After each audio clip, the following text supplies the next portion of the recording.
औज़ुबिल्लाहिमिनश्शैतानिर्रजीम बिस्मिल्लाहिर्रहमानिर्रहीम। अस्सलाम वालेकुम बच्चों, मैं उम्मीद कर रहा हूँ कि आप सब लोग बिल्कुल खैरियत से हैं और आप सबको वेलकम एक मर्तबा फिर ऑनलाइन क्लासेस में। Students, MDCAT ECAT online classes में हम केमिस्ट्री 1 चैप्टर नंबर 1 पढ़ चुके। उसकी थ्योरी समझी पहले हमने, फिर उसके न्यूमेरिकल्स और फिर उसके एमसीक्यूज की प्रैक्टिस की और टेस्ट दिया।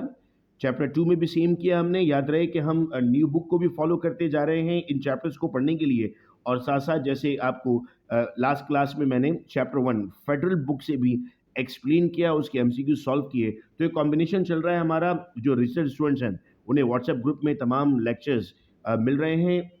ये तो बैच 1 की डिटेल्स थी। बैच 2 में इस वक्त एडमिशन्स ओपन है, फ्रेश ग्रुप है, जहाँ हम स्टार्ट से पढ़ने जा रहे हैं एमडी कैट और ई कैट के तमाम टॉपिक्स को। बेटे इसकी जो फीस होती है ऑनलाइन जो आपने पे करनी है, वैसे तो ये बहुत महंगा कोर्स होता है जिसमें आपको 35, 40 या 50,000 पे करना होता है, लेकिन हमने स्टूडेंट्स के लिए सिर्फ वन टाइम फीस रखी है 4,000 रुपीज़। यानी जब स्टूडेंट वन टाइम फी पे करता है 4,000, तो उन्हें गूगल ड्राइव का एक्सेस भी मिल जाता है और उन्हें तमाम चीज़ें व्हाट्सएप ग्रुप में मिल रही होती हैं। तो अगर आप में से कोई इस वीडियो को यूट्यूब पर देख रहा है और एडमिशन लेना चाहता है तो वो 0333224331 पर रब्ता कर सकता है। बच्चों, बात करते हैं हम आज चैप्टर नंबर 3 की। तफसील से हमने चैप्टर 3 पढ़ना है। चैप्टर नंबर 1 हमने जो पढ़ा था वो था स्टीचियोमेट्री, चैप्टर 2 था एटॉमिक स्ट्रक्चर, और अब चैप्टर है हमारा theories of covalent bonding and shapes of molecule. आइए इस चैप्टर को शुरू करते हैं, कॉन्सेप्ट्स लेते हैं, क्योंकि हमें पेपर में कॉन्सेप्चुअल सवाल आने वाले हैं केमिस्ट्री से पास पेपर में, हमें इस बात का अंदाजा है। वर्ड स्टार्ट होता है बेटा थ्योरीज ऑफ कोवेलेंट बॉन्ड से। याद रहे, मैं बताता चलूं कोवेलेंट बॉन्ड कब बनता है। बेसिक क्लासेस में पढ़ते हैं हम, जब इलेक्ट्रॉन आपस में शेयर होते हैं तब कोवेलेंट बॉन्ड बनता है। कोवेलेंट बॉन्ड को एक्सप्लेन करने के लिए दो थ्योरीज हैं आपके पास। एक का नाम है valence bond theory, that is VBT, और एक का नाम है मॉलिक्यूलर ऑर्बिटल थ्योरी। एक एक करके बेटा दोनों थ्योरीज को पढ़ना है और थ्योरी के अंदर जो कॉन्सेप्ट्स हैं उनको समझना है। सबसे पहले हम कहते हैं sir, valence bond theory was presented by London and Heitler in 1927। याद रहे मेरे बच्चों, साइंटिस्ट बहुत इंपॉर्टेंट हैं, पेपर में पूछे जाते हैं, तो आपने इनको याद रखना है। This theory tells how the bonding in covalent molecule takes place by overlapping of atomic orbital. एक दूसरे के ऊपर किस तरह एटॉमिक ऑर्बिटल गिरते हैं और कैसे बॉन्ड बनता है। It's not only provide basic information for analyzing the structure and bonding in the molecule, but also the strength of covalent bond।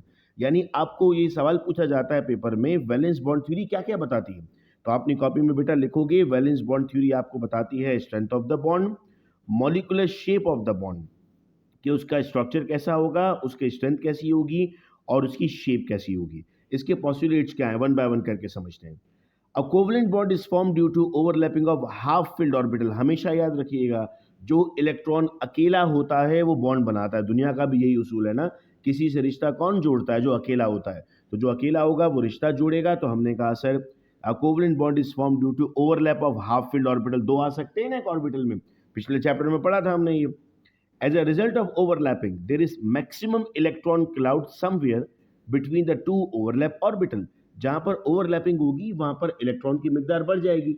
जहां इलेक्ट्रॉन की मिकदार बढ़ जाएगी तो हम कहेंगे वहां पर इलेक्ट्रॉन ओवरलैपिंग हो रही है और क्लाउड बन रहा है। क्लाउड का मतलब होता है कि जमघट्टा, कोई रश हो रहा हो, यूं समझो। The electron present in both overlap orbital should be in opposite sign. अगर मेरे बच्चों आप लोगों को याद है पिछला लेक्चर जिसमें हमने स्पिन क्वांटम नंबर पढ़े थे, तो वहां पर हमने क्या कहा था, एक अगर क्लॉकवाइज होगा तो एक एंटी क्लॉकवाइज होगा। द स्ट्रेंथ ऑफ बॉन्ड, फिर इसके बाद बेटा हम कहते हैं कि बॉन्ड कितना स्ट्रांग होगा ये डिपेंड करता है। नेक्स्ट वन में बेटा फिर हम कहते हैं each atom involve in the overlapping keep its own atomic orbital. यानी एस ऑर्बिटल का है तो एस में ही, पी है तो पी में, but electron pair is shared upon by both atom. अच्छा, कुछ बच्चे यहां पर कहते हैं कि सर जब इलेक्ट्रॉन पेयर शेयर होता है, एक का दूसरे के पास जाता है, तो पहले वाले के पास तो कम हो जाता होगा ना। ये शेयरिंग बेटा बहुत फास्ट होती है। जैसे अगर आप पंखा देखते हैं, पंखे के पर हैं, 3 पर हैं, जब वो मूव करते हैं तो तीनों पर आपको नजर नहीं आते, उनके गैप तो मौजूद होता है लेकिन वो गैप आपको दिखता नहीं है, क्योंकि वो बहुत फास्ट मूव कर रहे होते हैं। वैलेंस बॉन्ड थ्योरी से आपको दो चीजें समझ में आती हैं, सिग्मा और पाई। मैं आपको पहले जनरलाइज सिग्मा और पाई समझाता हूं, उसके बाद फिर मैं आपको इसकी तरफ लेकर आऊंगा। सबसे पहले हम आते हैं सिग्मा पर। सिग्मा के लिए जो बात आपको याद रखनी है वो याद रखनी है सिंगल और स्ट्रॉन्ग। मैं बच्चों को याद करवाता हूँ, एस से याद रखो, एस से सिग्मा, एस से सिंगल, एस से स्ट्रॉन्ग। तो पाई क्या होगा सर? पाई या तो डबल होगा या ट्रिपल होगा और वीक होगा। तो ये तो बेसिक एक बात बेटा आपको याद रखनी है सिग्मा और पाई को लेकर। आइए अब सिग्मा और पाई को हम तफसील से पढ़ते हैं। Sir, this bond is established when two atomic orbital overlap linearly in such a way that orbital lie along the line joining the two nucleus। अगर बीच में सेंट्रल लाइन बन रही है तो उसको आप नाम देंगे सिग्मा बॉन्ड, यानी पहला bond. The bond form by head to head overlapping, इस जुमले को याद रखिएगा। सिग्मा के लिए जो हम वर्ड यूज करते हैं वो यूज करते हैं head to head overlapping of half filled orbital. ये बात आपको थोड़ी देर पहले भी बताई थी कि बॉन्डिंग हमेशा वो करता है जो अकेला होता है, जो अकेला नहीं है वो बॉन्डिंग नहीं करता। तो हाफ फील्ड ऑर्बिटल का मतलब है दो इलेक्ट्रॉन आ सकते थे और दो इलेक्ट्रॉन नहीं है, एक इलेक्ट्रॉन है तो एक ने फील्डिंग कर दी वहां पर। The electron density in sigma bond atom found highest between two bonded nuclei. Electron density maximum है, ये एमसीक्यूज में पूछा जाता है किस में इलेक्ट्रॉन डेंसिटी कितनी है, तो यहाँ हम कहते हैं इलेक्ट्रॉन डेंसिटी मैक्सिमम है। अब ये आपके पास जो ओवरलैपिंग है ना, इसकी टाइप्स क्या हो सकती हैं सुनिएगा। एस ओवरलैप, सर नाम से कुछ समझ में तो आ रहा है ना। अगर एस से एस ओवरलैप होगा, एक का एस दूसरे का एस, तो ओवरलैपिंग क्या कहलाएगी? S S overlapping. अच्छा सर, एग्जाम्पल से समझाएं। ठीक है भाई, एग्जाम्पल बताता हूं आपको। ये देखो, हाइड्रोजन दो है, वन एस वन, एक इलेक्ट्रॉन होता है ना, तो एस और एस मिलेंगे ना आपस में, तो क्या बन जाएगा? सिग्मा बॉन्ड बनेगा। अच्छा, एस पी ओवरलैप, नाम से क्या समझ में आता है? एस और पी मिलेगा। एग्जाम्पल दीजिए sir. Fluorine 1s2 2s2 2px2 2py2 2pz1 और ये 1s1, तो ये 1 और 1 आपस में मिलेंगे। अब कौन कौन मिल रहा है? s और p मिल रहा है। जब s और p मिलेंगे तो आप इसको नाम देंगे sp ओवरलैप का।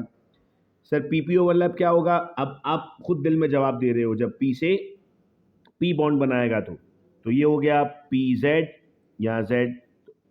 अब दो फ्लोरीन है ना, F2 है, या दो क्लोरीन है, 1s2 2s2 2px2 2py2 2pz1, इसका भी 2pz1। तो pz और pz जब आपस में मिले तो क्या बना दिया? pp ओवरलैप बना दिया। इसके बाद बेटा जो नेक्स्ट आपके पास आया उसको हमने नाम दिया पाई बॉन्ड का। उसके लिए वर्ड आपको याद रखना था हेड टू हेड ओवरलैप। तो बेसिक डिफरेंस है बेटा, जो सवाल पूछा जाता है ना वो आपके पास क्या था? वो हेड टू हेड ओवरलैप था, और इसमें आप नाम देते हैं लैटरल या साइड वे ओवरलैप।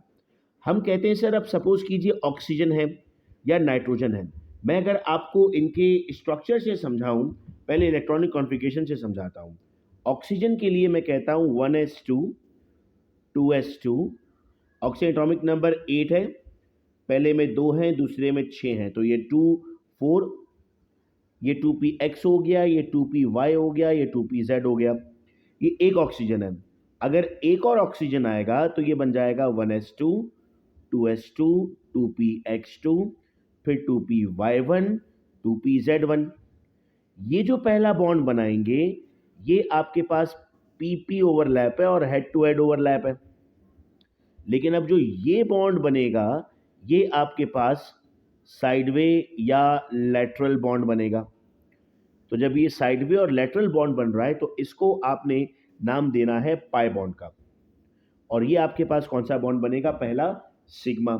यहाँ देखो, ये हमें बताया गया यहाँ पर इस तरह, ऑक्सीजन ऑक्सीजन का एक आपके पास हेड टू हेड में बन जाएगा और एक आपके पास साइड वाई बनेगा, जिसको आप नाम देंगे पाई बॉन्ड का। अब इसके बाद बेटा हम आते हैं difference between sigma and pi bond पर और इसकी लिमिटेशंस। सर सिग्मा में पहला क्या हो जाएगा? It is form by head to head overlap, it is form by lateral या sideways overlap. Only one sigma bond can exist, sigma bond एक होता है बेटा, लेकिन पाई बॉन्ड आपके पास मैक्सिमम 2 बन सकते हैं। Orbital free rotation can be possible between 2 atoms, sigma bond लाजिम है, अगर सिग्मा बॉन्ड नहीं होगा तो इलेक्ट्रॉन की मूवमेंट नहीं होगी।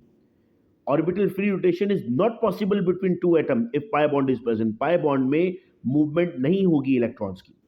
इलेक्ट्रॉन क्लाउड इज डेंसर, हमने वहां पढ़ा था सिग्मा में डेंसर होता है, और यहां पर हम कहते हैं sir it is denser above and below, उस जगह पर नहीं, उससे ऊपर और उससे नीचे आपको ये डेंसर मिलेगा। अब आते हैं लिमिटेशन पर।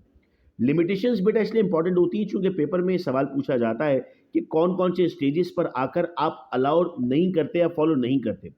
सो it fail to describe the valencies in carbon, boron and beryllium. Sir इससे कार्बन, बोरॉन और बेरिलियम की वैलेंसी एक्सप्लेन नहीं हो रही। क्यों एक्सप्लेन नहीं हो रही, आइए ये बात बेटा मैं आपको समझाता हूं कि इससे वैलेंसीज क्यों एक्सप्लेन नहीं हो रही। मैं कहता हूं सर कार्बन का एटॉमिक नंबर 6 है, ठीक है सर, ये हो जाएगा 1s2, 2s2, 2px1, 2py1, 2pz0, ऐसा ही होगा मेरे बच्चों। अब जरा गौर से देखो तो हमने क्या कहा था थोड़ी देर पहले कि जो इलेक्ट्रॉन अकेले होते हैं उनके पास बॉन्डिंग होती है, जो किसी के साथ होते हैं उनकी बॉन्डिंग नहीं होती। तो ये और ये अकेले हैं तो ये कितने बॉन्ड बनाएगा, 1+1 2, लेकिन हकीकत में कितने बॉन्ड बनाता है, 4, चूंकि कार्बन टेट्रावेलेंट है। तो हम कहते हैं कि सर इसने कार्बन की वैलेंसी को एक्सप्लेन नहीं किया, इसलिए एक्सप्लेन नहीं किया चूंकि मैंने मॉडल आपके सामने एक्सप्लेन कर दिया, ठीक है। अच्छा जी, आगे बढ़ते हैं। नेक्स्ट आता है आपके पास, it does not tell about paramagnetic behaviour of oxygen. Oxygen का पैरामैग्नेटिक बिहेवियर को नहीं एक्सप्लेन किया। It fail to describe the delocalisation of electron. इसने ये तो बता दिया कि इलेक्ट्रॉन मूव करेंगे, इलेक्ट्रॉन डेंस होंगे, लेकिन डीलोकलाइजेशन को एक्सप्लेन नहीं किया। ये थी valence bond theory. Valence bond theory के बाद जो अगली थ्योरी आई उसका नाम था molecular orbital theory.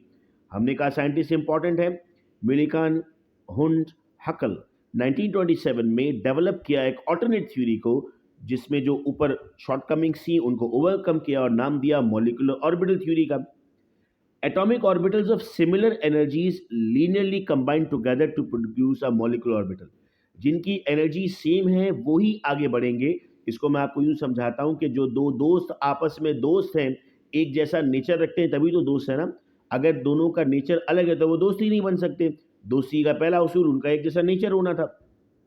Combination of two atomic orbital give two molecular orbital. Atom से क्या बनता है, मॉलिक्यूल बनता है। तो ये बात करना भी आसान हो जाएगी बच्चों आपके लिए कि एटम से क्या बन रहा है, मॉलिक्यूल बन रहा है। तो एटॉमिक ऑर्बिटल से क्या बनेंगे, मॉलिक्यूलर ऑर्बिटल, जिसमें से बेटा एक की एनर्जी कम होगी, एक की ज्यादा होगी। तो आपने कहा one has low energy and one has high energy. Molecular orbital जिसकी एनर्जी कम है उसको नाम देंगे बॉन्डिंग मॉलिक्यूलर ऑर्बिटल, और जिसकी एनर्जी ज्यादा है उसको नाम देंगे एंटी बॉन्डिंग मॉलिक्यूलर ऑर्बिटल। तो क्या बन जाएगा, BMO या ABMO। ये बात समझ में आई मेरे बच्चों को।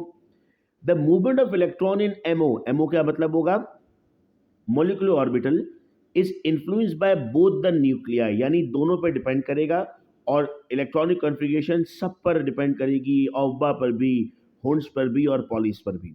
शॉर्ट में रिपीट करता हूं तो एटम जिनकी एनर्जी सिमिलर होंगी वो कंबाइन होंगे। जो कंबाइन हो रहे हैं उसमें से एक बॉन्डिंग होगा, एक एंटी बॉन्डिंग होगा। जिसकी एनर्जी कम है वो बॉन्डिंग है, जिसकी एनर्जी ज़्यादा है वो एंटी बॉन्डिंग है। और इलेक्ट्रॉनिक कॉन्फ़िगरेशन करने के लिए आप डिपेंड करेंगे उन्हीं रूल्स पर जो इलेक्ट्रॉनिक कॉन्फ़िगरेशन में रूल्स हमने पहले पढ़े थे। अब आता है sir difference between valence bond theory and molecular orbital theory. Valence bond theory tells that only some valence electron are involve in the bond formation. क्योंकि ये खाली वैलेंस इलेक्ट्रॉन की बात कर रहा था ना, नाम भी था वैलेंस बॉन्ड थ्योरी, लेकिन ये कहता है कि sir this theory is actually explaining the involvement of all the valence electrons.